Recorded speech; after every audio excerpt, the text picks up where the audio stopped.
hommes. Et ce matin encore, tu veux nous apporter cette parole par laquelle tu nous as créés, parce que tu veux créer encore d'autres choses. Des choses, Seigneur Dieu, que tu n'as pas créées au commencement, mais que tu veux continuer de créer, afin que, Seigneur, ce que nous avons besoin puisse être créé par ta parole. Oui, tu viens ce matin, afin de oindre chaque homme, de oindre chaque femme, de oindre ton serviteur, et de parler toi-même, Seigneur, parce que nous ne sommes qu'un instrument, comme une trompette, et c'est toi qui en connais, Seigneur, oh Dieu, les notes. C'est toi qui connais la partition, c'est toi qui connais, Seigneur, les notes et le son qui est agréable, qui peut amener l'homme à marcher selon le son qui est dédié à son âge. Merci de nous faire connaître le son qui est dédié au temps dans lequel nous sommes. Car autour de nous, il y a beaucoup de sons, il y a beaucoup de bruit. Mais Dieu aide-nous, parmi tous ces bruits, à reconnaître ton son qui est à toi. Tu as dit dans tous les âges que tes brebis reconnaîtront ta voix. Sans même t'avoir vu, elles vont te connaître. Parce qu'elles n'ont pas besoin de te voir pour te connaître. Elles connaissent ta voix. Et c'est cette voix-là que tu veux donner ce matin. Afin que chaque homme et chaque femme que tu as prédestiné à toi puisse venir au son de ta voix, à l'adoration parfaite, au rassemblement que toi tu as créé pour cet âge, à l'église que tu es en train de former. Merci de glorifier ton nom. Amen. Amen. Amen. Alléluia. Tu peux rester dans cette position, mes bien-aimés. On va prendre 2 Rois, chapitre 2, le verset 8 jusqu'au verset 15. 2 Rois, chapitre 2, le verset 8 jusqu'au verset 15. 2 Rois, c'est l'Ancien Testament. Ok, tu fais la lecture. Il dit alors, Élie prit son manteau, le roula et en frappa les eaux, qui se partageaient ça et là, et ils passaient tous deux à sec. Lorsqu'ils y passaient, Élie dit à Élisée, demande ce que tu veux que je fasse pour toi, avant que je sois enlevé d'avec toi. Élisée répondit, qu'il y ait sur moi, je te prie, une double portion de ton esprit. Élie dit, tu demandes une chose difficile. Mais si tu me vois pendant que je serai enlevé d'avec toi, cela t'arrivera. Ainsi, sinon, cela n'arrivera pas. Comme il continuait à marcher en parlant, voici, un char de feu, des chevaux de feu les séparaient l'un de l'autre. Et Élie monta au ciel dans un tourbillon. Élisée regardait et criait, mon père, char d'Israël et sa cavalerie. Et il ne le vit plus. Saisissant alors ses vêtements, il les déchira en 2 morceaux. Et il releva le manteau qu'Élie avait laissé tomber. Puis il retourna et s'arrêta au bord du Jourdain. Il prit le manteau qu'Élie avait laissé tomber. Il en frappa les eaux et dit, où est l'Éternel, le Dieu d'Élie? Lui aussi, il frappa les eaux qui se partagèrent ça et là. Et Élisée passa. Les fils des prophètes qui étaient à Jéricho vis-à-vis l'ayant vu dire, l'esprit d'Élie repose sur Élisée. Et il allait à sa rencontre et se prosternait contre terre devant lui. Amen. Oui, la chambre est bien aimée. Alors, ce matin, mon Dieu est le suivant, prendre le manteau de celui qui est parti. Hein? Alléluia. Ce matin, mon frère, on va repartir ici avec des nouveaux manteaux. Tu es d'accord? Voilà, on va repartir, quand tu vas repartir ici, là, tu vas déchirer l'ancien manteau là. Et puis tu vas prendre un nouveau manteau pour sortir. Amen et amen. Alléluia. Alors, ce texte de l'Écriture nous ramène au temps du grand prophète Élie. C'était le prophète de cet âge. C'était celui-là à qui la parole de Dieu venait en ce temps-là. Ce n'est pas qu'il n'y avait pas d'autres prophètes. Puisque si vous lisez tout le chapitre 2, Vous allez voir qu'à Gilgal, il y avait des fils des prophètes. À Bethel, il y avait des fils des prophètes. À Jéricho, il y avait des fils des prophètes. Quand on dit fils des prophètes, ça veut dire qu'ils ont donc un père. N'est-ce pas? Amen. Quand on dit fils, ça veut dire qu'il y a un père. Amen. Il y a un père spirituel. C'est pas ça? Amen. Voilà. Donc ça veut dire qu'il y avait des pères. Et des pères et qui étaient aussi des prophètes qui avaient des fils. Alléluia. Amen. Et parmi tout cela, il y avait le prophète de l'âge. Amen. Car dans chaque âge, il n'y a jamais eu en même temps plusieurs prophètes à qui la parole de Dieu est venue. Non. Dans chaque âge, il y a toujours eu un prophète à qui la parole de Dieu vient. Alléluia. Amen. En ce temps-là, c'était Élie. Et nous voyons donc que Élisée avait donc été appelé en ce temps-là à apprendre à servir Dieu auprès d'Élie. Remarquez bien cette précision-là. Alléluia.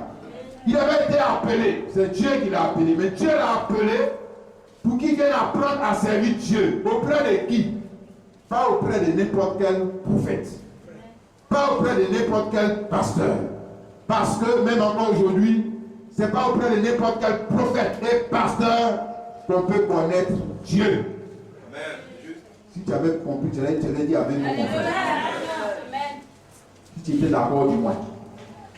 Ce n'est pas auprès de n'importe quel pasteur, bishop, archibishop, interplanétaire, je ne sais, qu'on peut apprendre ou connaître la volonté et connaître la vie de Dieu pour notre temps. Alléluia. Parce que Dieu aussi a un avis. On est d'accord avec ça? Oui. Dieu a un avis sur sa propre parole. Et puis les hommes aussi ont leur avis sur la parole de Dieu. Comme je l'ai dit le dimanche dernier, la vie des hommes, ça ne nous intéresse pas. Nous, c'est la vie de Dieu sur sa parole. Ça nous intéresse. Amen et amen.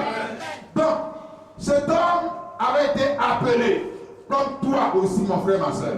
Si Dieu appelle quelqu'un aujourd'hui, forcément, il va venir apprendre à servir Dieu auprès d'un autre homme. On est d'accord avec? Il ne va pas aller apprendre à servir Dieu au ciel.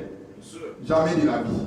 Mais il va intégrer une église locale, dans laquelle se trouve un pasteur, un prophète, etc., etc., auprès de qui il va apprendre à servir Dieu dans le but. Parce qu'il y a un but pour lequel on apprend à servir Dieu. On est d'accord? Amen. Amen. Dans le but de continuer l'œuvre que cet homme lui a confiée ou lui a apprise. Hein? C'est dans ce but-là. Tu peux apprendre à servir Dieu. Dans le but aussi de perpétuer la race des enfants de Dieu. Dans le but de perpétuer l'œuvre de Jésus-Christ. Dans le but de perpétuer la manière de Jésus-Christ. Amen. Amen. C'est dans ce but-là. Amen et amen. Que Élisée avait été appelé. Amen. Alléluia. Donc, pour qu'il puisse atteindre ce but, comme on va le voir, en plus de l'enseignement qu'il allait recevoir d'Élie, en plus donc de la manière, pas seulement de l'enseignement, mais de la manière même d'aimer, de la manière de persévérer, de la manière de faire qu'il allait recevoir de ce grand homme de Dieu, il devait aussi recevoir le même esprit que lui. Amen. Amen. Tu comprends mon frère? Alléluia. Donc, tout homme qui a été appelé à servir Dieu, toute femme qui a été appelée à servir Dieu, et je ne parle pas seulement des pasteurs, parce que ce n'est pas seulement les pasteurs qui sont serviteurs de Dieu, comme certaines églises essaient de nous faire croire. Non. Mais tout homme, toute femme qui a été appelée est un serviteur et une servante de Dieu. Amen. Tu n'as pas besoin d'être pasteuse, ma soeur. Moi, être servante de Dieu. Hein? Tu n'as pas besoin d'être pasteuse. Il y a pasteuse, non? Apôtresse. Je ne sais pas encore. Pourquoi on t'appelle servante de Dieu? Alléluia. La Bible dit, quand l'ange est venu vers Marie, Marie, qui qui était encore vierge, a dit, je suis la servante du Seigneur. Qu'il me soit fait selon ta parole. Ma soeur, elle était pasteuse. Hein? Elle était prophétesse. Elle était évangélicesse. Ah, je peut dire ça. Apôtresse. C'est comme s'il y avait apôtre femme. Tu as vu ça dans quel livre? Apôtre femme. Tu as vu ça dans ta Bible? Tu as vu apôtre femme? Tu as vu Jésus appeler les femmes qui fait apôtre? C'est dans ta Bible? Non, ça peut exister dans l'église des hommes. Dans l'église de Dieu, jamais. Amen. Alléluia. Amen. Amen. Amen. Donc, en plus de l'enseignement du pasteur, il faut recevoir le même esprit que sur Kwaku Daniel. Sinon, tu n'es pas encore arrivé. Hein? Alléluia. En plus de l'enseignement de Jésus, il faut recevoir le même esprit que Jésus. Sinon, tu n'es pas encore arrivé. Sinon, il y a quelque chose qui t'a échappé. C'est que tu viens à l'église pour chauffer les bancs, mon frère, ma soeur. C'est que tu n'as pas encore atteint le but. Amen et amen. Tu vois ici, en plus de l'enseignement d'Élie, Élisée devait avoir le même esprit pour être capable à son tour de succéder, de continuer, de perpétuer l'œuvre que Élie a commencé. Amen. Alléluia. Hey, c'est pas seulement affaire de, ça n'est pas seulement la théologie. Il faut avoir l'esprit. Amen. Dis Amen. Alléluia. Amen. Maintenant, Élisée ne pouvait pas recevoir cet esprit tant que Élie était encore de ce monde. Parce qu'il ne peut pas avoir, comme j'ai dit, deux prophètes majeurs en même temps. Non. L'esprit qui nous parle du départ d'Élie au ciel. La Bible nous dit ici que Élie est monté au ciel dans un tourbillon. Le verset 11. Comme il continue à marcher par là, voici un char de feu, des chevaux de feu les séparaient l'un de l'autre. Élie monta au ciel dans un tourbillon. Élie est monté au ciel. Et en montant au ciel, il a laissé son manteau. Amen. Alléluia. Amen. En montant au ciel, il a laissé tomber son manteau, n'est-ce pas? Amen. Alléluia. Amen. Il s'est dévêtu de son manteau. Et il a laissé tomber son manteau. Pour que Élisée puisse prendre le manteau. Et continuer le travail. Amen. Alléluia. Amen. Gloire au Seigneur. Remarque ce manteau qui est le symbole de l'onction, qui est le symbole de l'autorité, qui est le symbole du rang que Élisée maintenant devait avoir. Alléluia. Parce que l'habit, un habit naturellement même nous montre le rang d'une personne. Alléluia. Amen. Naturellement l'habit montre le rang d'une personne. Amen. Quand tu vois le policier, tu sais que c'est un policier. Parce qu'il a porté son tri. Et les militaires aussi, tu connais déjà sa position. Amen. Dans ce monde, n'est-ce pas mon frère, ma soeur? Parce que la vie aussi montre le rang de la personne. Amen. Quand tu vois une jeune fille habillée comme cela, on va dire qu'elle est honnête, etc. Mais elle a porté les mini-jupes, elle est tout partout dans ses habits. Tu sais que c'est une prostituée. Amen. Oui. Elle n'a pas besoin de te le dire, c'est une prostituée. Elle a fait de se vendre comme ça. Ah, ma soeur. N'est-ce pas? Alléluia. Alors la Bible dit qu'il a laissé le manteau. Ce manteau, il ne peut pas lui donner tant qu'il était encore sur cette terre. Alléluia. Maintenant la Bible dit, lors de son départ, c'est là qu'il a donné, il a laissé le manteau. C'est-à-dire, il a passé le service. C'est comme une passation de service. C'est pas ça? Alléluia. C'est comme une succession. Une passation d'autorité. Transfert d'autorité. Transfert de puissance. Transfert de ministère. Transfert d'onction. Alléluia. Laisse ça mon frère, ma soeur. C'est ce qu'il venait de faire. Il y a transmis ce que Dieu lui a donné. Parce que ce manteau, c'est bien sûr un manteau naturel, mais regarde derrière, il s'agit de l'onction. Amen. Il s'agit de l'Esprit de Dieu qui conduisait Élie à faire les choses qu'il avait l'habitude de faire. C'est cela que Élisée a demandé. Je veux une double onction de ton esprit. Alléluia. Donc, partant, il y a donné le manteau. Alléluia. Pour qu'il puisse perpétuer l'œuvre. Et la Bible dit au verset 12, 13, et il releva le manteau qu'Élie avait laissé tomber, puis il retourna et s'arrêta au bord du Jourdain. Il prit le manteau qu'Élie avait laissé tomber et il en frappa les eaux et dit, où est l'Éternel, le Dieu d'Élie? Lui aussi, il frappa les eaux qui se partageaient ça et là. Amen. Et Élisée passa. Les fils des prophètes qui étaient à Jéricho vis-à-vis lui ont dit, l'esprit d'Élie repose sur Élisée. Alléluia. Donc les autres ont vu ça et ils ont dit, l'esprit d'Élie repose sur Élisée. Alléluia. Oh, il ne s'agit pas de la même personne. Mais pourquoi tu dis ça? Parce que c'était les mêmes œuvres. N'est-ce pas, mon frère? Non, Élie, il est parti. Mais pourtant, on voit ces mêmes œuvres se perpétuer. Au travers d'un homme qu'on appelle Élisée. Amen.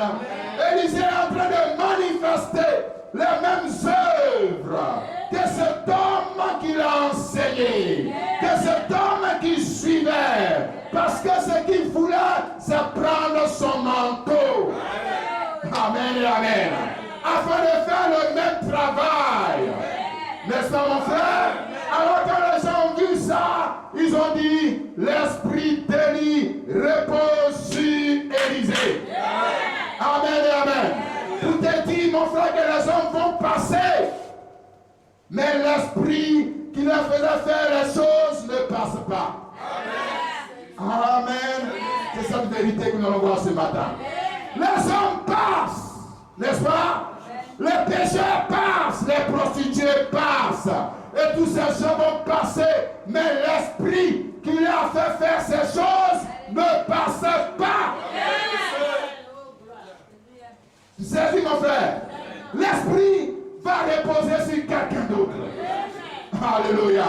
Ou sur plusieurs autres personnes. Pour faire quoi? Faire ou le même bien ou faire le même mal que celui qui était avant eux a fait. C'est seulement une question d'esprit. N'est-ce pas, mon frère? Et de prendre un manteau. Alléluia. Si c'est le manteau de la sorcellerie que tu as pris et que tes parents t'ont donné, mais Jésus, c'est la même sorcellerie que tu vas venir faire. Vous êtes d'accord? Alléluia. Si c'est le manteau de la religion que tu as pris, alors c'est la même religiosité que toi si tu vas perpétuer. Si c'est le manteau de la prostitution, parce que, remarque mon frère, ma soeur, tout ce que les gens font aujourd'hui a commencé avec quelqu'un. Amen. Tu es d'accord avec? Amen. Tout ce qu'on appelle mode dans ce monde, courant de pensée, idéologie, religion, etc. Mon frère, ça n'a pas commencé avec un groupe d'hommes. Jamais de la vie. Avec un seul homme. Amen. Le péché même a commencé avec un homme, Adam. Amen. Alléluia. Dis amen et amen. Maintenant, mon frère, ma soeur, qui est-ce que tu suis pour prendre son manteau? Alléluia. Qui est-ce que tu suis pour prendre son manteau? Demande ça à ton frère. Qui est-ce que tu suis pour prendre son manteau? Alléluia. Qui est-ce que tu suis pour prendre son manteau? Parce que forcément, mon frère, ma soeur, tu es revêtu du manteau de quelqu'un. Foncez. Amen et amen. On va voir ce matin, mon frère, ma soeur, il n'y a pas quelqu'un qui est venu ce matin ici là. Alléluia. Mais tu as dit même physiquement tu es vêtu. Spirituellement tu as un manteau. Spirituellement tu as forcément l'esprit de quelqu'un. Spirituellement forcément tu partages la vie de quelqu'un. Spirituellement forcément tu as la pensée de quelqu'un. de quelqu'un qui était avant toi. Et donc, quand tu partages la même pensée que lui, alors tu feras aussi les mêmes œuvres que lui. Amen et amen. Voyez ça, frères et sœurs. Alléluia. Dans le monde même, on voit cela. Voyez-vous, certains hommes de ce monde, et ils veulent s'identifier à Bob Marley. Et vous les voyez, ils commencent aussi à chanter, boire, fumer, ganja, comme Bob Marley, parce que c'est l'esprit de Bob Marley qui est sur lui. C'est vrai. Ou bien, mon frère? Ouais. Alléluia. C'est pareil, mon frère, ma soeur, aujourd'hui encore dans ce monde, malheureusement, même certains chrétiens, ils suivent les gens du monde, ils les admirent parce que lui, il veut prendre le manteau des gens du monde là. C'est le manteau là, lui, il veut. Et c'est le manteau de la célébrité de ce monde, il veut. C'est le manteau de la popularité de ce monde, il veut. Et c'est pourquoi il admire les stars de ce monde. Qui en stars, entre guillemets, parce que les vrais stars, c'est les chrétiens. Amen. Tu sais ça, mon frère? Amen. Dis Amen. Amen. Les stars, ce sont des étoiles. Merci, mon frère, ma soeur. Stars, c'est étoiles. Amen. Oh, nous sommes les vrais stars. Nous sommes des stars à l'image de Jésus-Christ. L'étoile du matin. Alléluia. Nous ne sommes pas des stars à l'image de Lucifer. C'est aussi une étoile déchue. Et dit ses enfants, tous sont des étoiles déchues. Les fausses stars qui conduisent les gens dans le péché, dans la drogue et la prostitution. Et pourtant, c'est ce manteau-là que certains hommes veulent porter. Hein? C'est ça? Ils veulent vivre l'héritage. Ils ont se battre l'héritage de Bob Marley. L'autre se bat l'héritage de Hitler. L'héritage. Vous voyez, frères et sœurs, malgré que ces hommes, pour la plupart d'entre eux, d'autres sont morts. Mais pourquoi le mal persiste, mon frère? Pourquoi la prostitution persiste? Pourquoi le racisme persiste? Pourquoi la haine persiste? Pourquoi c'est devenu plus qu'avant? Alors que certainement la prostitution a dû commencer avec une seule femme. N'est-ce pas? L'émancipation des femmes, c'est-à-dire ce qu'ils appellent l'émancipation, qui n'est même pas la vraie émancipation, qui est la dégradation de la valeur d'une femme. Parce qu'émanciper, ça ne veut pas dire montrer des fesses et des cuisses aux gens, c'est pas ça émanciper. Si tu es émancipé, ça veut dire que tu vas bien te vêtir. Si tu es émancipé, ça veut dire que quand tu garçon tes pas, tu vas dire non. Amen. C'est pas ça. Et si tu ne te maries pas, on ne va pas faire la chose. Si tu es émancipé, ça veut dire que tu es libre, non, n'est-ce pas? Émancipé, ça veut dire que tu es indépendante, non? Donc tu es libre vis-à-vis de qui? Tu es émancipé vis-à-vis de qui? De Dieu ou bien de Satan? C'est ça, pose-toi la question. Donc pas d'émancipation. Émancipation, ça veut dire que tu es libre. Tu es libre de qui? Parce que tu ne peux pas être libre de Dieu et puis de Satan en même temps. Ah, tu es libre de un puis tu es esclave de l'autre. Si tu es libre de Dieu, c'est que tu es esclave aussi de Satan. Tu comprends? Dans l'émancipation, ça veut dire qu'on a été affranchis. Jésus a dit que si le Fils nous affranchit, vous serez réellement libre, ça veut dire réellement émancipé. Amen. Tu comprends bien, mon frère? C'est pas ce que ça veut dire? Ça veut dire que c'est réellement libre. Et un homme réellement libre, c'est quelqu'un qui a la capacité de dire non au péché. Amen. Voilà la vraie liberté. Mais ça, mon frère, quand ton cœur dit que lui, là, il faut les haïr, c'est un baoulé, il faut les tuer. Que les gens disent, c'est les baoulés, il faut les tuer, il faut tuer les baoulés, il faut tuer les gourous, il faut tuer les jules. Toi, tu dis non. Amen. Je ne le fais pas. Parce que je suis un homme émancipé. Je suis une femme émancipée. Quand le païen te dit non, c'est comme ça que tu vas te mettre en valeur. Tu dis moi je suis une femme émancipée. Je ne me mets pas en valeur de cette manière. Je me mets en valeur en manifestant la sainteté, la pureté. C'est comme ça que tu vas te mettre en valeur. Et puis Dieu lui va t'aimer. Alléluia. Et puis il va envoyer Adam vers toi. Tu comprends, mon frère? Il va envoyer, c'est-à-dire qu'il va envoyer son enfant vers toi. Crois-tu que Dieu va envoyer son enfant vers une prostituée? Dieu? Jamais. C'est un gros païen voleur menteur comme toi, il va envoyer. Pour venir te fatiguer. Et puis tu vas comprendre que la vie, c'est pas facile. Ouais. Quand tu vas dire, oh Dieu! Dieu va dire, mais non, ta émancipation, c'est pas vrai que ça continue.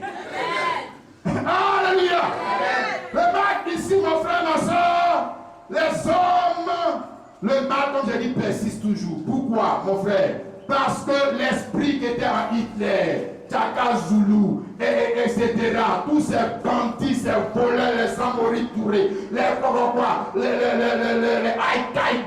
etc., l'esprit là n'est pas mort. Tu comprends, mon frère? Alléluia. Non, ils ont tué Bernadette, mais regardez. C'est juste. Regardez. On n'a pas tué son esprit. C'est pas possible, mon frère. Son esprit est revenu. Et il a commencé à ouer d'autres djihadistes. Il a commencé maintenant à ouer plusieurs maintenant. Ah, ça devient plus dangereux. Regarde. Alléluia. Donc les hommes qui le suivaient pour prendre son manteau, c'est eux qui les a oints. C'est pas ça? Amen. Ceux qui le suivaient, ceux qui l'admiraient, ceux qui voulaient comme lui, quand il va, son esprit va délicieux. Pour les moindre, pour continuer le travail, cette fois-ci, ça devient encore plus grave. Amen et amen. Alors ce matin, comme j'ai dit, c'est le manteau de qui toi tu portes? Toi tu portes le manteau de qui? Alléluia. Regarde quand on regarde notre test, on voit que le manteau, d'abord, que Élisée a pris, c'est le manteau que Élie lui avait porté. C'est pas ça? Alléluia. Donc ce n'est pas un manteau dont on ne connaissait pas les œuvres, dont on ne connaissait pas la nature, dont on ne connaissait pas les propriétés. On connaissait les caractéristiques de ce manteau, puisque Élisée a vu la manifestation de l'homme qui porte ce manteau en la personne d'Élie. Alléluia. Ensuite, vous voyez, il a laissé ce manteau à Élisée. Dans ce manteau, ce n'était pas le manteau de la sorcellerie. Amen. Ce manteau, ce n'était pas le manteau de la religion. Ce manteau, ce n'était pas le manteau de la prostitution. Ce manteau, ce n'était pas le manteau du péché. Ce manteau, c'était le manteau de la sainteté. C'était le manteau de la crainte de Dieu. C'était le manteau de la révélation de la parole. Puisque ce manteau-là a conduit Élie à s'opposer à la religion de Jézabel. Alléluia. Tu sais ça, mon frère? On peut voir ici dans 1 Roi chapitre 19, le verset 10. Et nous voyons ce que Élie même dit ici concernant ce manteau qui était sur midi. Il répondit, quand Dieu lui a dit, qu'est-ce que tu fais ici? Il dit, j'ai déployé mon zèle pour l'Éternel, le Dieu des armées. Car les hommes d'Israël ont abandonné ton alliance. Ils ont renversé tes autels. Ils ont tué par l'épée les prophètes. Je suis resté moi seul. Et ils cherchent à m'ôter la vie. Alléluia. Parce que ce manteau, c'est un manteau. Quand tu le portes, tu es censé t'opposer à tout ce qui est contraire à la parole. Tu comprends, mon frère? Amen et amen. C'est ce manteau-là qu'il a laissé maintenant à Élisée. En réalité, voyez-vous, quand Élisée a été appelé au service de Dieu, c'est ce manteau-là qui lui était promis, qui était prédestiné. Amen et amen. Lisons encore cela dans 1 Roi 19, toujours le verset 19 avec Élie. Élie partit de là et il trouva Élisée, fils de Shaphat, qui labourait. Il y avait devant lui 12 paires de bœufs. Et il était avec la 12e. Élie s'approcha de lui et il jeta sur lui son manteau. Élisée, quittant ses bœufs, courut après Élie et dit, laisse-moi embrasser mon père et ma mère et je te suivrai. Élie lui répondit, va et reviens, car pense à ce que je t'ai fait. Donc, nous parlons ici de l'appel d'Élisée au service de Dieu auprès d'Élie. Et nous voyons que Élie a jeté sur lui son manteau. N'est-ce pas? Pour lui dire, en d'autres termes, que toi, voici le manteau que tu vas revêtir. Amen. Voici le manteau que tu vas porter. Si tu me suis, tu me suis. Si tu acceptes cet appel, ce n'est pas n'importe quel manteau que tu vas porter.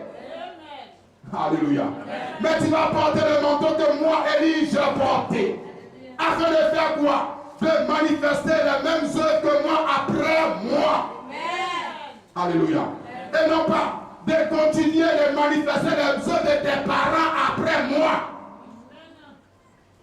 Amen. Il faut que tu comprends ça comme ça, mon frère. Non, il n'allait pas manifester les œuvres de n'importe qui. Il n'allait pas agir comme ses parents ont agi. Il n'allait pas agir comme les églises de ce temps agissaient. Il n'allait pas agir comme les prophètes de ce temps agissaient. Mais il allait agir comme Élie avait agi avant lui. Il aurait la même vision. Tu comprends mon frère? Il aurait le même avis sur la parole de Dieu. Il aurait le même enseignement. Il aurait la même onction. Il ne viendrait pas pour prêcher n'importe quoi. Parce que quand ce manteau était sur Élie, ça ne l'a pas conduit à faire n'importe quoi. Mais ce manteau a conduit Élie à faire quoi? Apporter le message de la restauration, de la restitution, pour appeler l'épouse de ce temps à revenir à la foi des pères. Donc c'est ce qu'il lui doit continuer de faire. Il ne va pas venir faire sa propre vision. Tu comprends mon frère, ma soeur? Comme aujourd'hui, il y a tellement de visions qu'on se pose la question, mais pour Jésus, là, c'est laquelle alors? C'est laquelle? Il y a toutes sortes de visions. Mais nous ne parlons pas de toutes ces sortes de visions. Mais nous parlons d'une vision qui émane du manteau qui vient de Dieu. Amen. Alléluia. Amen. Parce que si tu as le même manteau que ceux qui ont servi Dieu avant toi, tu es censé avoir la même vision. Amen. À moins qu'entre-temps, quelqu'un ait changé le manteau. Tu comprends mon frère? Et qu'il appelle, voyez-vous, comme je l'ai dit, ils ont seulement changé l'étiquette. Ils ont pris maintenant, voyez-vous, comment on peut dire ça, une bouteille remplie de poison. Ils ont enlevé poison et puis ils ont écrit dessus Jésus-Christ. Maintenant, si tu as la foi, il faut boire, c'est ton problème. Mais tu vas mourir, même si c'est écrit dessus Jésus-Christ. Dis Amen et Amen. Ah, mon frère, ma soeur, je te dis que c'est la même idolâtrie. Ce qu'ils appellent chrétien, c'est la même idolâtrie. Ce qu'ils appellent ministère, c'est la même sorcellerie. Je te dis que ce qu'ils appellent église, c'est le même monde là, ils sont en train de faire. Je te dis, ils n'ont seulement que changer l'étiquette. Parce que si c'est le même manteau, c'est censé nous faire les mêmes œuvres. Amen. Tu comprends mon frère? Amen et Amen. Donc, Élisée n'avait pas été appelé à porter n'importe quel manteau. N'est-ce pas mon frère? Remarque, il n'a pas été appelé à succéder à n'importe quel serviteur de Dieu. Alléluia. Oh, Amen. Et j'ai dit, le manteau c'est quoi? C'est le signe du rang que tu dois, pour lequel Dieu t'a appelé. Parce que Dieu t'a appelé quand tu étais là-bas, peut-être quelqu'un ou quelque part, mais Dieu t'appelle à accéder à un autre rang. Tu comprends mon frère? Dieu t'appelle à accéder au rang des serviteurs et des servantes de Dieu. Mais ceux qui le servent selon un manteau bien précis. Ceux qui suivent la voie qui conduit à obtenir un manteau bien précis. Amen et Amen. Donc on ne va pas porter le manteau des gens du monde, mais nous voulons porter le manteau de Jésus-Christ. Mais quel manteau? Aujourd'hui, il y en a plusieurs manteaux qu'on appelle manteau de Jésus-Christ. En ce temps, il y avait plusieurs manteaux qu'on appelait manteau de Dieu. Mais le seul manteau qui était celui de Dieu, c'était celui que Élie avait laissé à Élisée. Tu comprends mon frère? Amen et Amen. C'était ça le seul manteau. Alléluia. Parce que quand il avait ce manteau-là, les hommes ont reconnu que c'était les mêmes œuvres que l'homme qui était avant lui. Il s'agit ça, mon frère, ma soeur. Je te dis ce matin que Dieu t'a aussi appelé, mon frère. Crois-tu en ça, chrétien? Nous tous sommes ici, là, on est appelés de Dieu. Regarde, mon frère. Nous tous, on est ici, là, comme quoi, Dieu nous a appelés. Il n'y a pas quelqu'un que Dieu n'a pas appelé. Si Dieu ne t'a pas appelé, c'est que tu allais rester dans le monde. Amen. Quand on dit je suis appelé, ça ne veut rien dire, mon frère, ma soeur. Tout le monde a été appelé. Il y a beaucoup d'appelés, mais peu de lui.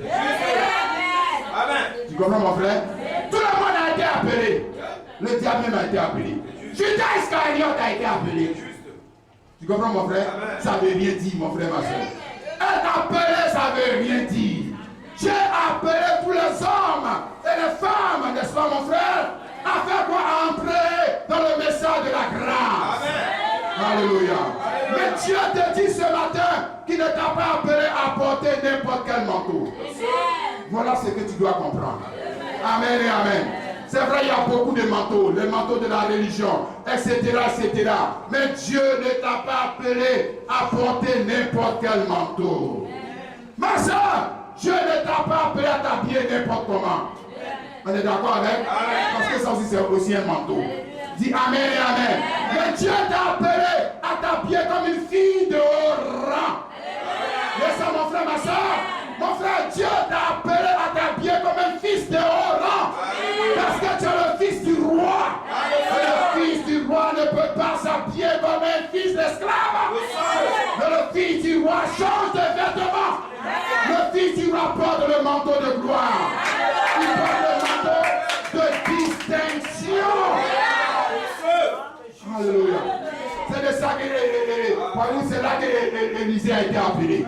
Appelé à porter un manteau de distinction. Un manteau quand on va voir, on dit ça c'est un fils de Dieu. Ça c'est une fille de Dieu. Parce qu'il n'y a que des fils de Dieu qui s'habillent comme ça. Il n'y a que des fils de Dieu qui pensent comme ça. Il n'y a que des fils de Dieu qui marchent comme ça. Il y a que des fils de Dieu pour comprendre cette parole. Pour comprendre que Jésus-Christ est le Dieu suprême. Il n'y en a pas d'autre.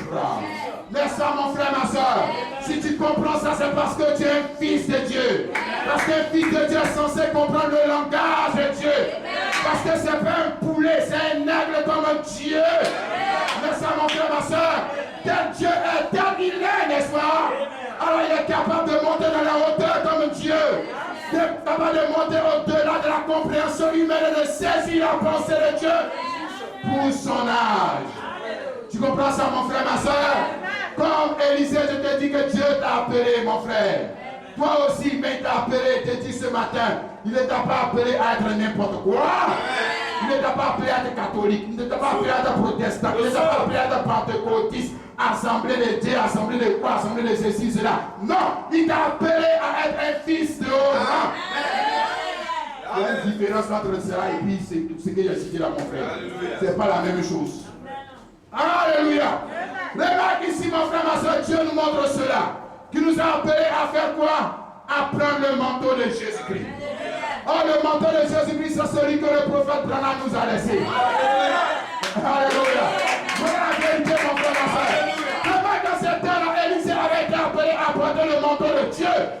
Oh, le manteau de Dieu, c'est celui-là que Élie lui a donné. Ce n'est pas le manteau d'Élie, c'est le manteau de Dieu. Tu saisis, mon frère? Alléluia. Oh, aujourd'hui, qu'est-ce qui caractérise ce manteau? C'est ce que le prophète William Marion Branham nous a laissé. Et Dieu dit que dans les derniers temps, il allait nous donner le prophète Élie pour ramener le cœur des enfants à leur père. Pour leur donner un manteau. Pour qu'ils soient identifiés comme étant l'épouse. Cette femme de distinction. C'est la femme de haut rang. C'est la femme qui est appelée aux noces. C'est appelée aux noces. Donc on doit lui donner la robe de mariage. C'est pas grave, on doit lui donner la robe. On lui donne la robe maintenant. C'est maintenant, mon frère. Alléluia. C'est maintenant qu'ils sont revêtus de cette robe. N'est-ce pas, mon frère? Cette robe de grand prix, cette robe qui montre leur rang. Qui montre une distinction entre l'envie dans la parole, Matthieu 11. Comment ces gens arrivaient et le roi donnait la robe. N'est-ce pas, mon frère? Amen et amen. Remarque, si Matthieu 11, ce n'est pas au ciel. Matthieu 11, c'est sur la terre. Parce qu'au ciel, il n'y a pas bon et puis méchant. Non, c'est sur la terre, il y a bon et méchant. Relis bien Matthieu 11. Matthieu 11, ce n'est pas le ciel. Matthieu 11, c'est sur la terre. N'est-ce pas? Je répète, parce que au ciel, il n'y a pas bon et méchant. Au ciel, il y a seulement les bons. C'est pas ça? Alléluia. Donc la parabole de Matthieu 11, la parabole des noces, il parle de l'église sur la terre. N'est-ce pas, mon frère, ma soeur? Et il dit qu'avant d'arriver aux noces, il donne des robes, n'est-ce pas? Alléluia. Il est en train de revêtir son épouse. Et il a envoyé son prophète pour lui indiquer la vraie robe. Pas la robe qui est trouée comme les prostituées et puis les gens qui sont dans les louer Dieu là-bas. Et les gens sont collants, les gens sont n'importe comment. Et on l'appelle des chrétiens. Mais ça, c'est changer l'étiquette de la drogue là. C'est ça, mon frère. C'est changer l'étiquette de l'emballage de la drogue. C'est changer l'étiquette de l'emballage de la corruption, ça, mon frère. C'est changer l'étiquette de l'emballage de l'alcool. Et de dire aux gens que sinon ça ne va pas saouler, mais ça va saouler puis le tuer. Parce que ça veut dire que tu n'es même pas un chrétien, c'est pas possible. Parce que la robe que tu as, ce n'est pas la robe de Jésus-Christ. Alléluia. Alléluia. Qui t'a donné cet habit là, mon frère? C'est que tu ne suis pas Jésus-Christ. Parce que si tu suis le prophète de Dieu pour ton âge, il n'y a pas une autre robe qu'on va te donner. Il n'y a pas un autre manteau qu'on va te donner. Sinon, ce manteau qu'Élie a laissé à Élisée. Et dans cet âge, sinon ce manteau que William Branham, le livre de notre âge, a laissé à l'église. L'enseignement qu'il a laissé à l'église. La vision qu'il a laissé à l'église. L'institut du Seigneur qu'il a laissé à l'église. Afin que l'Élysée puisse ramasser le manteau. Bien ça, mon frère. Parce qu'ils connaissent la valeur du manteau. Ils savent que sans ce manteau, oh, ils ne peuvent entrer dans la salle de noces. C'est pas ça, mon frère. Quand cet homme est venu, il était habillé comme il voulait être habillé. Et puis, il raisonnait comme les pentecôtistes, les soi-disant du genre. C'est dans le cœur. Dieu ne regarde pas l'habit. C'est dans le cœur. Dieu ne regarde pas l'habit. Quand il est arrivé devant lui, il dit, mon frère, il faut quitter là. Dieu regarde l'habit. Dieu regarde l'habit. Dieu regarde l'habit. Parce que si ton cœur est changé, Dieu va voir dans ton habit. Tu vas voir ça. Si ton cœur est touché par la parole, Dieu va voir ça dans tes actes. C'est juste. Tout le monde va voir ça, mon frère. Oh, ma soeur, tout le monde va voir ça. Tout le monde saura cela. N'est-ce pas comme pour Élisée? Alléluia. Qu'est-ce que les gens disent au verset 15? Quand la Bible dit là pour le manteau pour frapper les autres, que les autres sont déchirés, ils ont dit, hein, que l'esprit d'Élie repose sur Élisée. Ils ont vu quelque chose pour dire ça. C'est pas ça, mon frère? Ils n'ont pas imaginé, ils ont vu quelque chose qui les a amenés à dire que l'esprit d'Élie repose sur Élisée. Parce qu'il venait de voir quelque chose qui ne venait pas d'Élisée. Parce que Élisée lui-même, il ne peut pas prendre un manteau comme ça, frapper l'eau, puis ça s'est coupé. Non, c'est qu'il y a quelque chose qui est rentré de la vie de cet homme. Il y a quelque chose qui vient s'ajouter à la vie de cet homme. Oh, c'est quelque chose, on a vu ça dans la vie d'Élie. On a vu que quand Élie avait la même onction, il faisait la même chose. Il parlait de cette manière. Il enseignait de cette manière. Il vivait de cette manière. Il avait cette vision. Et puis maintenant, on voit Élisée, tout d'un coup, il commence à faire la même chose. Alors ils ont dit, non, c'est que l'esprit d'Élie n'est pas parti. L'esprit d'Élie est tout sur la terre. Mais l'esprit d'Élie est où? L'esprit d'Élie est sur Élisée. Alléluia. Dis amen et amen. Maintenant, mon frère, ma soeur, ce n'était pas la même personne. C'était une autre personne, n'est-ce pas? Parce qu'on dit Élisée, ils n'ont même pas le même nom. Mais ils n'avaient pas besoin de s'appeler Élie pour avoir l'onction d'Élie. Les gens d'aujourd'hui, prophète Élie, prophète Samuel Élie, prophète Moïse Élie, Élisée, Jésus, quoi, tout ça. Et puis il met tous les noms comme ça. Et puis il croit que quand il va avoir tous ces noms comme ça sur le programme, l'onction va venir sur lui. Ça, c'est la sorcellerie. Est-ce que Élisée s'appelait Élie, Élisée, quoi, tout ça, ça veut dire quoi? Ça veut dire quoi? Ça veut dire quoi tout ça? On l'appelait Élisée, n'est-ce pas? Mais il savait qu'il suivait quelqu'un à cause de son manteau. Alléluia. Et moi je suis Jésus à cause du manteau. Donne-moi le manteau pour que je sois un homme distingué, pour que j'ai de l'influence, pour que j'ai du caractère, pour que je puisse me conduire comme tu veux, Seigneur. Donne-moi ton manteau. C'est ce que je veux, mon frère. Et c'est ce que Élisée a demandé à Élie. Je veux une double portion de ton esprit. Alléluia. Je n'ai pas besoin de ton nom. Prends ton nom pour partir. Moi, je veux l'onction. Je n'ai pas besoin de m'appeler Jésus. Je suis pas coup d'agette, mais je veux l'onction, mon frère. Donne-moi l'onction. Et si l'onction est là, alors me dis Jésus encore. Vivant. dit Jésus est vivant. Il va dire quoi, Daniel est vivant. Il va dire Jésus est vivant. Et toi-même tu vas dire Jésus est vivant. Parce que c'est l'ancien là qui fait les mêmes choses. Amen et amen. Alors les hommes ont vu quelque chose dans la vie de cet homme qui était sans onction, n'est-ce pas? Qui était sans caractère, sans puissance, sans autorité, sans rien. Et qui suivait cet homme. Mais il sait ce qu'il convoite. Oh, ça c'est la vraie convoitise. C'est cette convoitise que tu dois avoir, ma soeur. Et si tu peux convoiter l'Esprit de Dieu. Parce que tu convoites le péché, puis tu convoites le mari des gens. Convoite aussi Jésus. C'est pas ça? De toute façon, tu convoites la voiture du monsieur et tout ça là. Laisse ça. Convoite Jésus. Si tu as convoité Jésus, et que tu as eu Jésus, il dit que le diable va dessus. Tu convoites ma soeur. Dis amen et amen. Cherchez le royaume des cieux, sa justice, et toutes choses vous seront données par-dessus tout. Alléluia.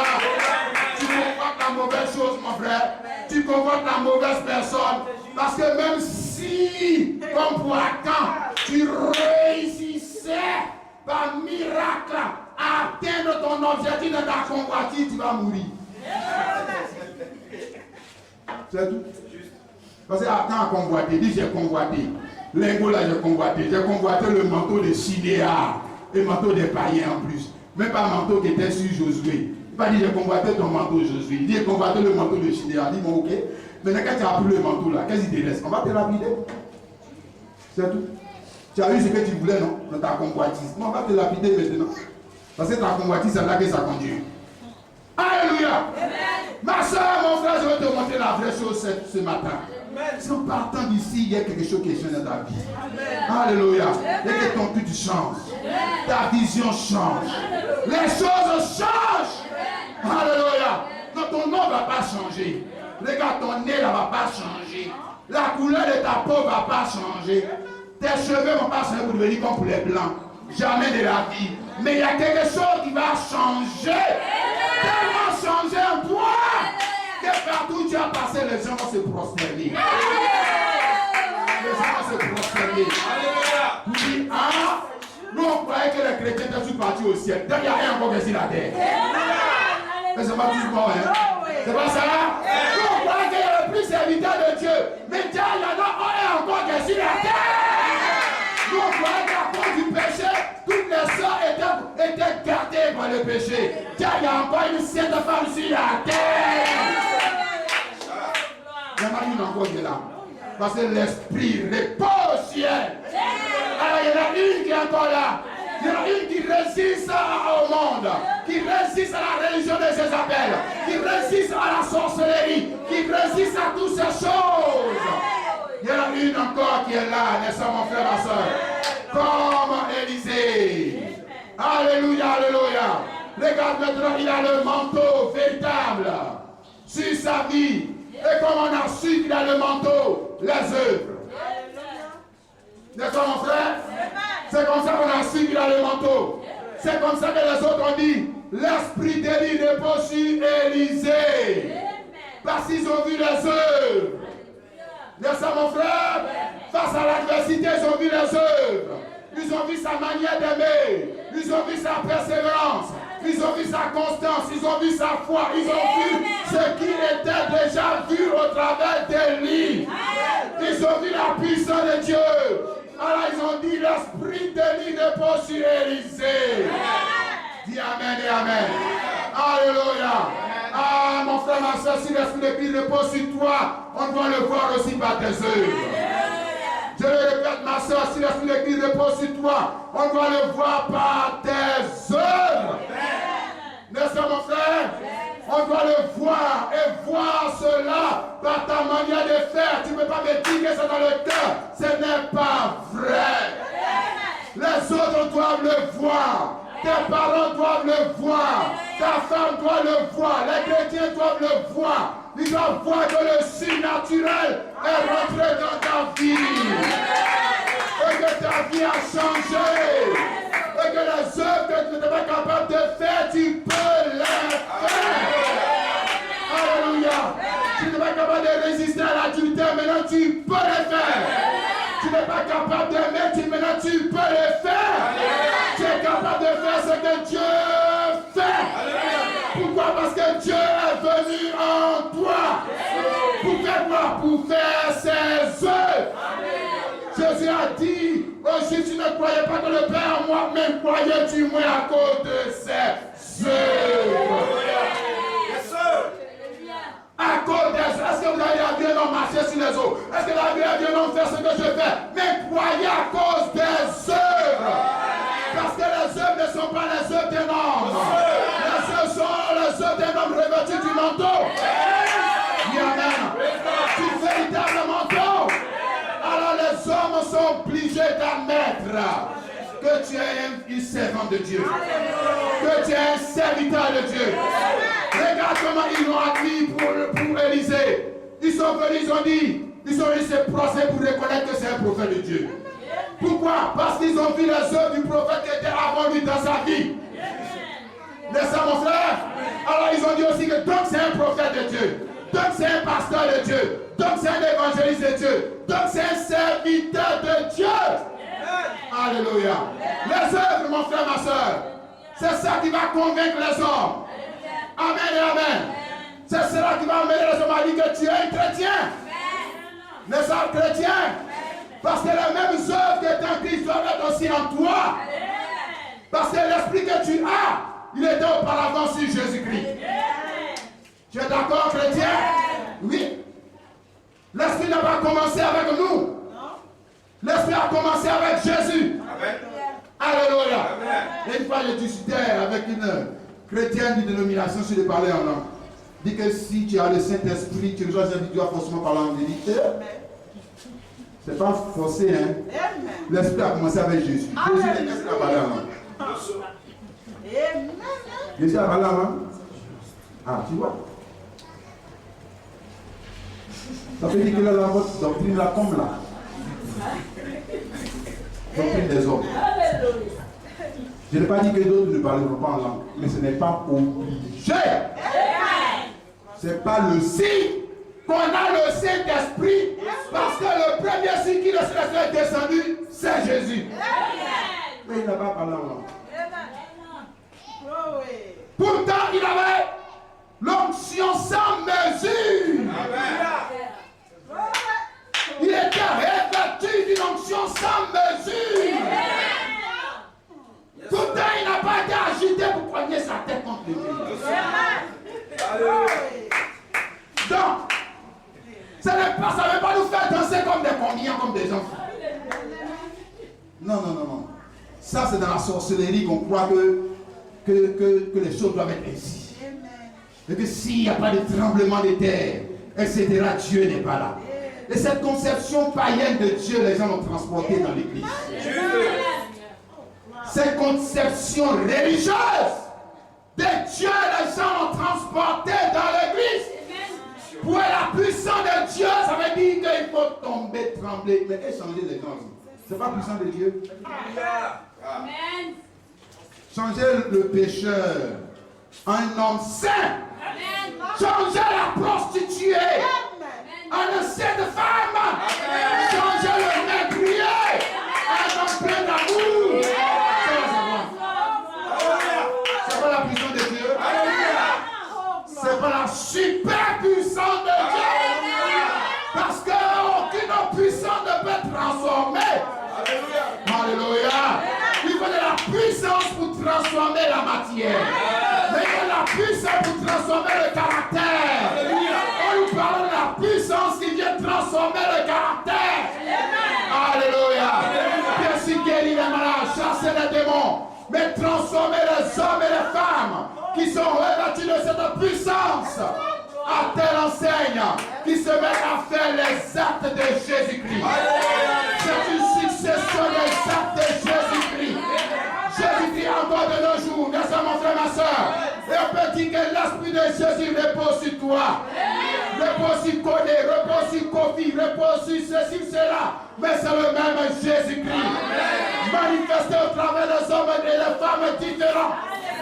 agissant pour leur dire que sa puissance est encore réelle. Le corps est parti, mais l'onction est restée là. Dis amen et amen. Oh, si c'est l'esprit de Jésus, tu es censé faire les actes de Jésus. Tu saisis mon frère. C'est le même esprit qui était sur Élie qui est venu ici Élysée. Et puis maintenant ça le conduit dans les bars. Il commence maintenant à vivre avec les prostituées. Il commence à fumer ganja. Et puis à chanter la révolution comme Bob Marley. Et puis il vient se mettre là pour dire l'onction est sur moi. Dis mon frère, ce n'est pas la bonne onction que tu as reçue. Tu as reçu pour Bob Marley là. Parce que pour Jésus là, quand c'était sur lui, ça ne l'a pas conduit d'en bas.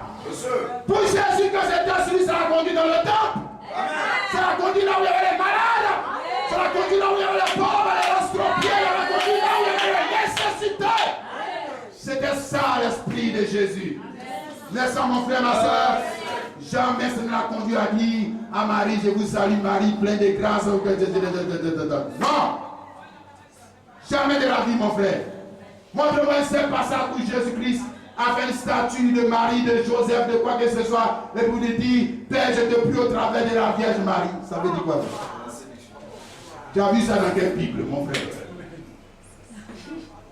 Parce que nous parlons du Saint-Esprit, n'est-ce pas? Dis Amen. Mais le Saint-Esprit était d'abord sur qui? Et quand il était sur Jésus, qu'est-ce qu'il a fait faire à Jésus? Est-ce qu'il a conduit Jésus une fois d'un stade de football pour aller crier là-bas, oh, Dieu est puissant? Ou bien dans la religion, ou bien dans la politique? Est-ce que l'esprit de Jésus a conduit une fois Jésus a fait ça?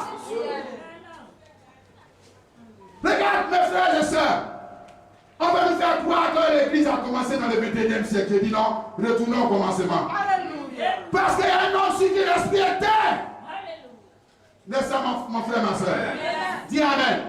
Alors comment les gens ont su que Élisée n'avait pas le mauvais esprit? Parce qu'ils avaient vu la vie d'Élie.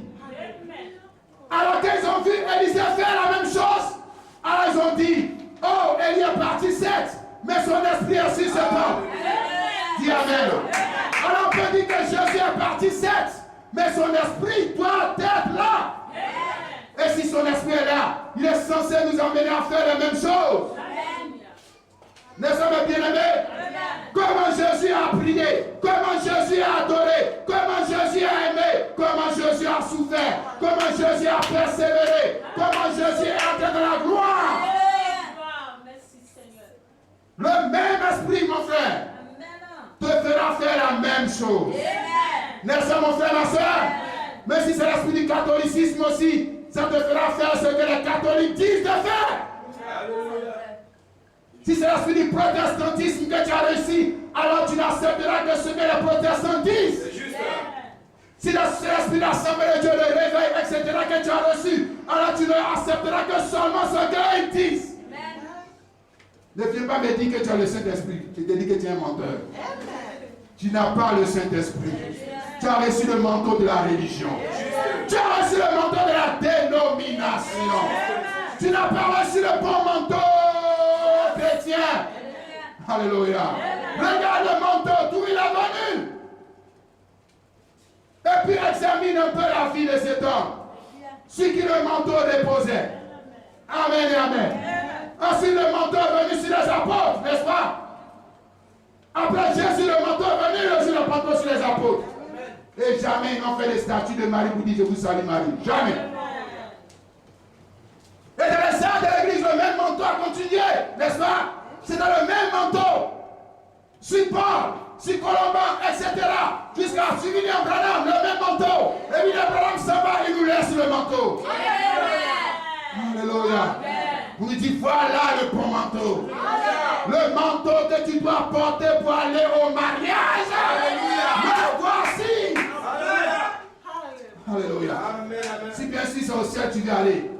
Si ce n'est pas dans le quartier général de l'Assemblée de Dieu, mais le quartier général des catholiques, tu veux aller, tu pourras. Si tu veux aller dans le quartier général, là, porte proche pour voir une statue de Marie, quand tu viens, on te laisse en tirant. Ouais, mais pour aller chez Jésus là. Manteau de Jésus. Ou bien tu ne passes pas. Ou bien tu ne rentres pas, mon frère. Manteau de Jésus, rien. Ça veut dire que tu as accepté l'enseignement, n'est-ce pas? Ça veut dire que tu as compris ce qu'on t'a dit de faire. Ça veut dire que tu as compris le but pour lequel on t'a appelé, n'est-ce pas? Alléluia. Élisée ne pouvait pas convoiter n'importe quel manteau parce qu'il savait le but pour lequel il avait été appelé. Il savait qu'il devait succéder non pas à une dénomination, non pas une succession de papes, une succession de bishops, mais il devait succéder au prophète de son âge. Alors il ne convoitait pas le manteau de n'importe qui. Comme aujourd'hui on convoite tous les manteaux des soi-disant hommes de Dieu et le manteau de Jésus. Remonte au début, mon frère, ma soeur.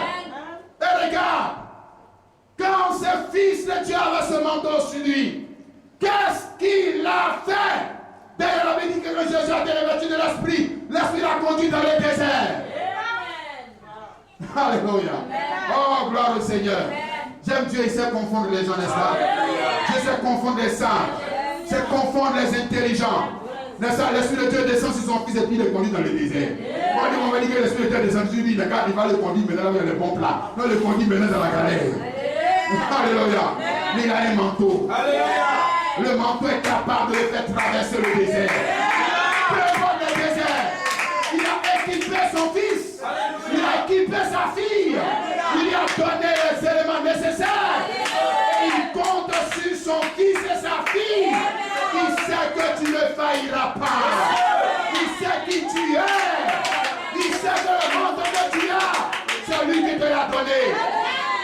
Tu ne peux pas faillir. Parce que c'est le manteau de la vie éternelle. Ce n'est pas le manteau de la vie temporelle. N'est-ce pas, mon frère, ma soeur? Amen et amen. Oh, il y a un homme aussi qui était revêtu de ce manteau-là. C'était Job. N'est-ce pas, mon frère, ma soeur? Dis amen. Job était revêtu du manteau de Dieu. Et même quand tous ses habits étaient déchirés et son corps était déchiré, mais il y avait quelque chose qui avait revêtu la vie de Job. Quelque chose de spécial, quelque chose de glorieux, que le diable voulait lui voler son manteau. N'est-ce pas, mon frère? Ce n'était pas ses biens que le diable voulait prendre. C'est sa foi que le diable voulait prendre. Alléluia. Non, les biens, tout ça, c'est pas ça qu'il veut. Il veut toucher ta foi. Il veut bouleverser ta foi. Il veut mettre en doute ta foi. Il veut ébranler ta foi. C'est ta foi qui veut toucher en touchant ta femme, en touchant tes biens, en touchant ta santé, en touchant ton argent. C'est ta foi qui veut ébranler. Alléluia. Mais Job n'était pas un plaisantin, n'est-ce pas, mes bien-aimés? Il avait un manteau qui était sûr. Un manteau par balle. Et tous les balles que l'ennemi envoyait, le manteau dégageait les balles. Parce que c'était un manteau de puissant, capable de nous couvrir contre les sorciers, contre les attaques du malin, contre les puissants de l'ennemi. Job était revêtu. Quand bien les gens croyaient qu'il était dans la galère, il avait quelque chose que l'œil invisible ne pouvait pas voir. Il avait un vêtement de gloire. Il avait un vêtement de distinction. Il avait un vêtement qui allait le faire triompher de cette épreuve. N'est-ce pas, mes bien-aimés? C'est pour ça que je dis ne convoite pas n'importe quoi. Dis amen et amen. Le manteau de gloire. N'est-ce pas, mon frère? Et quand nous arrivons à Élysée, nous voyons que cet homme, avant de prendre ce manteau, regardons maintenant ce qu'il va faire. Revenons un instant ici et lisons le verset 12 à 13. Il a dit, verset 12, Élysée regardait et criait, mon père, chérissait sa cavalerie. Et il ne le vit plus. Saisissant ses vêtements, il les déchira en deux morceaux. Il releva le manteau qu'il y avait laissé tomber, puis retourna et s'arrêta au bord du Jourdain. Amen et amen. La Bible dit, avant de prendre ce manteau, regarde ce qu'il est en train de faire. Regarde ça, mon frère, ma soeur. C'est pas, il ne le fait pas, comment on peut dire, il ne le fait pas par hasard. Tout est poussé par l'Esprit. Et si c'est écrit, ça veut dire que le Saint-Esprit est derrière. Il te montre aussi ce que tu dois faire. Dis amen et amen. Regarde, mon frère, avant de prendre ce manteau, la Bible dit, il a déchiré ses vêtements. C'est pas ça, mon frère? Par son vêtement, ses vêtements. Hein, mon frère? Donc ce qu'il avait porté, il a déchiré ses vêtements. Donc avant de prendre, s'il a déchiré, ça veut dire qu'il ne va plus porter là. C'est pas ça? Voilà, ça veut dire qu'il va porter un nouveau vêtement. Donc avant de porter ce nouveau vêtement, il a déchiré l'ancien vêtement. Tu comprends maintenant la pensée? Dis Amen. L'ancien vêtement qui est synonyme de son ancienne vie. L'ancien vêtement qui est synonyme de la nature qu'il a reçue de ses parents. L'ancien vêtement qui est synonyme de toutes les conceptions qu'il avait reçues autrefois. L'ancien vêtement qui est synonyme de tout ce qui allait entraver sa nouvelle marche. C'est pas ça mon frère? Tout ce qui est un obstacle à sa nouvelle marche, à son rang de prophète et de fils de Dieu, institué, établi par Dieu, il va le déchirer. Alléluia. Il n'en a plus besoin, c'est pour ça qu'il le déchire. Il y a maintenant un nouveau vêtement, alors l'ancien, il faut le déchirer. Il n'a plus besoin de ses vêtements parce que maintenant il est devenu le prophète de Dieu. Il n'a plus un fils de prophète. Il n'a plus seulement le fils de Quato, le fils de Kodé, le fils de Issa. Il est maintenant un fils de Dieu. Alors il ne peut pas s'appuyer comme il s'en veut. Il ne peut plus faire ça.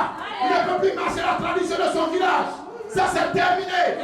Il est devenu maintenant la propriété de Dieu. Il est la propriété de Dieu. Il est la propriété de Dieu. Il n'est plus la propriété de ses parents. Il n'est plus la propriété de sa femme. Il n'est plus la propriété de ses enfants. Il n'est plus la propriété de la nation dans laquelle il est. Il est la propriété de Dieu. Alors tout ce qui est ancien déchiré, ça c'est du passé. Toutes choses sont devenues nouvelles. Mais ça mon frère, ma soeur, il y a le manteau de gloire. Il y a le manteau de distinction. Il y a le manteau de haut rang. Pourquoi va-t-il continuer à s'habiller comme un paysan alors qu'il a un habit moderne? Alors qu'il a une nature moderne. Alors il a quelque chose de nouveau et de glorieux. Alors l'ancien doit être déchiré. Alléluia. Merci à mon frère, ma soeur. Avant de prendre le manteau des Jésus que le prophète a laissé, il y a des choses que tu dois déchirer ce matin. Avant de partir, c'est pour ça que ce matin, quand tu vas partir, j'espère que tu vas déchirer l'ancien manteau pour prendre le nouveau. Alléluia. Dis Amen. Amen. Il y a des choses que tu dois déchirer dans ta vie. Chrétien au sens propre comme au sens figuré. Alléluia. Mais au sens propre, quand tu arrives chez toi, les mini, les photos de tes gars, tout ça là, déchire ça. Les lèvres de mon chéri, mon bébé, déchire ça. Ah, ou bien, je ne vais pas dire que tu es une nouvelle créature. Tu fais quoi avec les choses des anciens là? Tu fais quoi avec? Hein? Ou bien tu veux prendre l'ancien puis le nouveau tu portes. Là tu prends l'ancien, le nouveau tu portes. Tu as deux manteaux? Ma soeur, mon frère, tu as deux manteaux, tu as combien de manteaux? Tu as les manteaux pour venir à l'église. Et puis quand tu sors ici, tu déposes pour l'église. Mais tu portes la sorcellerie maintenant. Pour aller maintenant montrer que tu es un sorcier. Tu as combien de manteaux?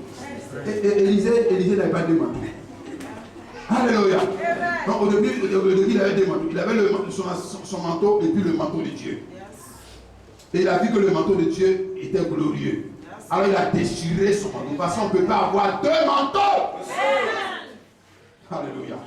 On ne peut pas avoir le manteau de Christ et le manteau du monde. Tu comprends mon frère, ma soeur? Ou bien c'est le manteau de Christ, ou bien c'est le manteau du monde. Mais on ne peut pas porter deux manteaux. Chrétien, il y a un seul manteau que tu dois porter.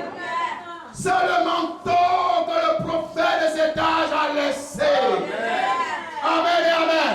Et pour prendre ce manteau, il y a des choses que tu dois déchirer dans ta vie. Tant que tu ne l'as pas déchiré, tu n'es pas digne de porter le nom même de chrétien. À plus forte raison, la robe des chrétiens. Tu n'es même pas digne. Amen. Tant que tu n'as pas déchiré ces anciennes choses, tu n'es même pas digne de porter le nom de pasteur. À plus forte raison, la robe de pasteur. Alléluia. Maintenant, je ne parle pas de la robe de pasteur au sens propre du terme, comme les gens, les cols blancs, cols bleus, cols quoi, tout ça c'est ancien temps, mon frère. Moi, je te parle de l'onction de Dieu. C'est ça la vraie robe, mon frère. C'est ça le vrai col blanc. C'est ça le vrai revêtement qui nous donne le droit d'être pasteur. Le droit des enfants de Dieu. Regarde, qu'est-ce qui donnait le droit à Élisée d'être un prophète? Qu'est-ce qui lui donnait le droit? L'onction d'Élie qui était sur lui. Dis Amen. Dis Amen. Ce n'est pas Élie qui l'a consacré prophète. Relis bien ta Bible. Ce n'est pas Élie. Élie n'a fait que l'appeler. Comme toi ce matin, je t'appelle. Comme tout homme a été appelé. Celui qui consacre fils de Dieu, c'est Dieu. Celui qui consacre pasteur, c'est Dieu. Celui qui consacre prophète, c'est Dieu. Parce que c'est lui qui est le chef de son entreprise. Il n'a pas remis la chefferie de son église à quelqu'un. Tu comprends, mon frère? Jamais de la vie. Pour que les gens aient fait des cérémonies, consacrent des pasteurs, mais ça, ils portent des manteaux de la religion. Élisée n'a pas été consacré prophète par Élie. Il a été appelé et puis maintenant Dieu l'a oint. C'est mon frère. Amen et amen. Mais avant de le oindre, la Bible dit qu'il y a quelque chose qu'il a déchiré dans sa vie. Et ce matin, mon frère, ma soeur, ce n'est pas tout de dire que nous sommes des chrétiens, mais il y a des choses que tu dois déchirer. Si ton ambition est grande, si ton ambition est d'être l'épouse de Jésus-Christ, si ton ambition est d'être un serviteur de Dieu dans ton âge, il y a des choses que tu dois déchirer. Au sens propre comme au sens figuré. Et tant que tu n'as pas déchiré ces choses, mon frère, je te dis, tu n'es pas digne de porter la robe. Tu dois déchirer ton caractère. Tu dois déchirer ta compréhension des choses. Ce matin, si tu ne veux pas déchirer ces choses, alors c'est que tu vas rester toujours le même homme. C'est que tu ne pourras pas avancer avec Jésus-Christ. Tu seras toujours au même stade. Tu vas voir que ta vie n'évolue pas. Mais pourquoi n'évolue pas? Parce que toi-même, tu ne veux pas enlever les entraves qui sont dans ta vie. Et ces entraves, ce n'est pas Dieu qui va le faire. Toi-même, prends maintenant la résolution. Comme Élisée. Déchire ses vêtements. Déchire cette conception. Déchire ta façon d'adorer Dieu. Et puis accepte ce manteau. Que Dieu te donne ce matin. Parce que c'est ce manteau-là qui va te permettre de rentrer dans la gloire. Le max, c'est mon frère, ma soeur. On va lire ici Apocalypse chapitre 3, le verset 18. Apocalypse 3, le verset 18. Et nous allons terminer. Il dit ici, à l'église de cet âge, je te conseille, je te donne des conseils ce matin, d'acheter de moi de l'or, éprouvé par le feu, afin que tu deviennes riche, et des vêtements blancs, afin que tu sois vêtu, et que la honte de ta nudité ne passe pas, et un colis pour tes yeux, afin que tu vois. Le verset 22 dit, que celui qui a des oreilles entend ce que l'Esprit dit aux églises. Que celui qui a des oreilles entend ce que l'Esprit dit aux églises. Que celui qui a des oreilles entend ce que le Saint-Esprit dit aux chrétiens. Que tu dois accepter les manteaux pour pouvoir entrer dans la gloire. Parce que si tu n'acceptes pas ce manteau, malgré tes beaux habits, tu n'y entreras pas. Amen et amen. Oh, cette parole te montre la chose que tu dois recevoir ce matin. Amen et amen. Et pour le recevoir, comme je dis, tu dois désirer les choses. Est-ce que ce matin tu veux le faire, chrétien? Est-ce que ce matin tu es prêt à prendre des résolutions? Peut-être même à désirer ton cœur. Peut-être même à désirer tes pensées. À laisser Dieu agir en toi de telle enseigne que tu ne sois plus la même personne. Alléluia. Et que quand les gens vont te voir, on peut dire, mais maintenant je veux que tu es devenu un chrétien. Oui, je suis devenu un chrétien parce que j'ai désiré l'ancien manteau. J'ai désiré l'ancienne vie. J'ai désiré l'ancienne conception. Parce que j'ai trouvé un vêtement qui est meilleur. Amen. J'ai trouvé une conception qui est meilleure. J'ai trouvé la vie de Dieu pour mon âge. Alors tiens-toi debout et tu vas prier maintenant ton Dieu. Tu vas élever la voix vers ton Dieu ce matin.